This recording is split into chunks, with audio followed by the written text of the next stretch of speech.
প্রিয় দর্শক, কচুরমুখী কিংবা মূলা থেকে যদি ফ্রোজেন কেক বানানো হয় তাহলে কেমন হবে বলুন তো? আপনি ঠিকই শুনেছেন, তাইওয়ানে তৈরি হচ্ছে কচুরমুখী এবং মূলা থেকে এক ধরনের ফ্রোজেন কেক, যা তাইওয়ান কিংবা পশ্চিমা বিশ্বেও অনেক বেশি জনপ্রিয়। শুধু তাইওয়ান না, আমেরিকা এবং ইউরোপের অনেক দেশ আছে যে দেশগুলোতে কচুরমুখী এবং মূলা দিয়ে বিভিন্ন ধরনের মিষ্টি খাবার তৈরি করা হয়, যা আমাদের বাঙালিদের কাছে অত্যন্ত কঠিন এবং তাজ্জব বনে যাওয়ার মতো একটি বিষয়। তাহলে চলুন দেখে নেওয়া যাক এই কঠিন বিষয়টাকে তাইওয়ান কিভাবে সহজ করেছে সেই পদ্ধতি।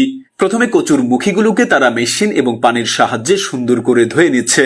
ধুয়ে পরিষ্কার হয়ে গেলে এগুলোকে এবার কাটার পালা। উপরের কালো অংশগুলোকে ঠিক এভাবেই কেটে ফেলে দেয়া হচ্ছে। কচুর মুখী থেকে চামড়া আলাদা করার পর সেগুলোকে পানির সাহায্যে খুব ভালোভাবে ধুয়ে নেওয়া হচ্ছে। তারপর সেগুলোকে মেশিনের সাহায্যে ঠিক এভাবেই চিকন চিকন করে কেটে নেওয়া হচ্ছে। এ পর্যায়ে কচুর মুখীর প্রাথমিক পর্যায়ের কাজ শেষ হয়ে গেছে। এবার মূলা থেকে চামড়া ছাড়ানোর পালা। এভাবে এক এক করে চামড়া ছাড়ানোর পর মূলাগুলোকে পানি দিয়ে ধুয়ে নেওয়া হচ্ছে। ধুয়ে পরিষ্কার হওয়ার পর কচুর মুখীর মতো মূলাগুলোকেও ঠিক মেশিনের সাহায্যে চিকন চিকন করে কেটে নেওয়া হচ্ছে। মূলাগুলো কাটা হয়ে গেলে এবার রাইস মিল্ক তৈরি করার পালা। এখানে আগে থেকে সাদা চাউল ভিজিয়ে রাখা হয়েছিল এবং সেগুলো থেকে এখন রাইস মিল্ক তৈরি করা হবে। প্রিয় দর্শক, ফ্রোজেন কেক বা এ ধরনের মিষ্টি জাতীয় কিছু তৈরি করার জন্য রাইস মিল্ক খুবই গুরুত্বপূর্ণ ভূমিকা রাখে। রাইস মিল্ক তৈরি হয়ে গেলে এগুলোকে বালতিতে নিয়ে এক পাশে সাজিয়ে রাখা হচ্ছে এবং সেই সাথে ফ্রোজেন কেক তৈরি করার জন্য ট্রে প্রস্তুত করা হচ্ছে। এবার সময় হয়েছে এতক্ষণ ধরে তৈরি করে আসা সব ধরনের ইনগ্রিডিয়েন্টস গুলোকে মিক্স করার। প্রিয় দর্শক, আপনারা দেখতে পাচ্ছেন সবগুলো বালতিতে পরিমাণ মতো রাইস মিল্ক নিয়ে নেওয়া হয়েছে। তারপর পেঁয়াজ এবং রসুন দিয়ে তৈরি করা কিছু শ্যালট ক্রিস্পি অ্যাড করে নেওয়া হচ্ছে, যা ফ্রোজেন কেকের টেস্টকে আরো বেশি বাড়িয়ে দেবে। তারপরে বালতিতে যুক্ত করা হচ্ছে পরিমাণ মতো শুকনো চিংড়ি মাছ। প্রিয় দর্শক, আপনারা দেখতে পাচ্ছেন তারপর লবণ যুক্ত করা হচ্ছে। তারপর হ্যান্ড ব্লেন্ডার দিয়ে সেগুলোকে ভালোভাবে মিক্স করে নেওয়া হচ্ছে। এ পর্যায়ে যুক্ত করা হলো মূলা। তারপর যুক্ত করা হচ্ছে পর্যাপ্ত পরিমাণে মাংসের কিমা। তবে জেনে রাখা ভালো, এটা যে কোনো মাংস হতে পারে।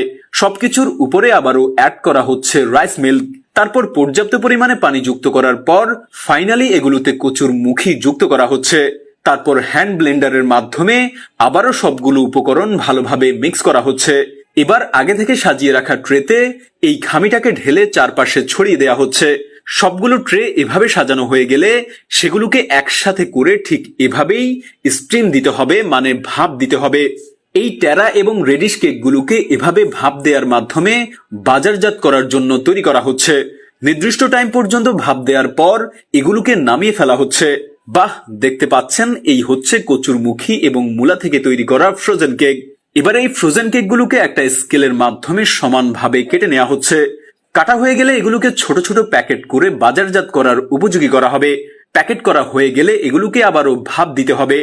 ব্যাস, এভাবেই তৈরি হয়ে গেল ready to cook frozen cake, যা তৈরি করা হয়েছে কচুর মুখী এবং মূলা থেকে। পশ্চিমা বিশ্বের নাগরিকেরা অফিস কিংবা কোথাও ট্রাভেল করতে গেলে এই ready to cook frozen cake তাদের সাথে করে নিয়ে যায়, যেন খুব সহজে হালকা তেলে ভেজে যে কোনো সময় তাদের ক্ষুধা নিবারণ করতে পারে।